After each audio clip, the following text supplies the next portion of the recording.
Hi guys, today we're making mac and cheese. When done right, this dish should be rich, glossy and velvety in texture. Your first bite should feel like a warm hug on a cold winter's day. Today I'm going to be reviewing the legendary J Kenji Lopez Alt's very quick 3-ingredient version of this classic Americanized comfort food. Start by placing your dry pasta onto a cold pan. Then just barely cover your pasta with some cold water and try not to spill it everywhere like I did here. If only I was sponsored by Bounty, this would be perfect. Place on the heat and let your water come to the boil.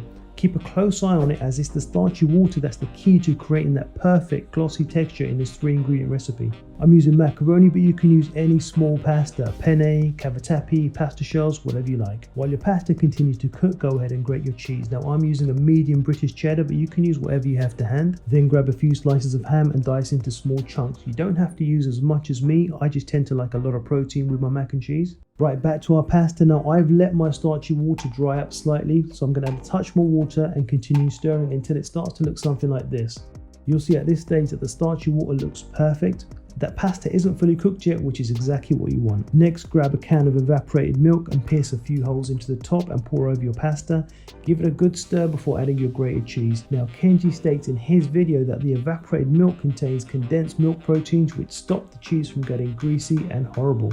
Should also mention at this point that Kenji's recipe states that we should be using equal parts dry pasta, milk and cheese in weight, but obviously I'm just going to eyeball it. We're using ham and peas today because that's what Kenji went for, but really you can use whatever you like.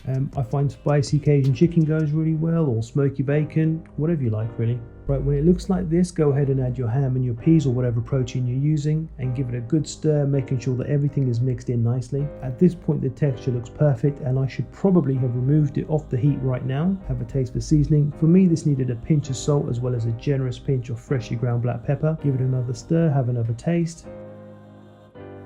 Delicious. Take it off the heat, and before playing up I'm going to add a generous dash of hot sauce just for that acidic kick as well as some heat. For me this is normal, I add hot sauce to literally everything. I'm also going to add some freshly grated Parmesan cheese, which Kenji didn't do, but recipes are more like guidelines, so it's all good. Stir everything together and plate up. Now I know this is a lot of pasta, but I've been going gym a lot recently, so this is my cheat meal. Add a touch more grated Parmesan for that richness, and there we have it. Let's have another taste and see what we're working with. So this was delicious, especially considering it took 10 minutes to make. I did notice that as I was plating up, mine didn't look as glossy as Kenji's did, and this is probably because I didn't reduce the heat when adding the evaporated milk. I wasn't 100% happy with my dish, so I remade it the following day after shooting this video, and here's a picture of what it looked like. You can see here that it's a lot more glossy and a better texture. I genuinely learned something from Kenji's evaporated milk method, and as far as quick mac and cheese goes, this is a solid 10 out of 10. You've got to give this a try. I've left a link to Kenji's channel in the description below. He's awesome. Make sure to check him out. Guys, if you like this video, please like it, share it, comment, subscribe, and hit that notification bell for more videos. I'll see you guys next time. Peace.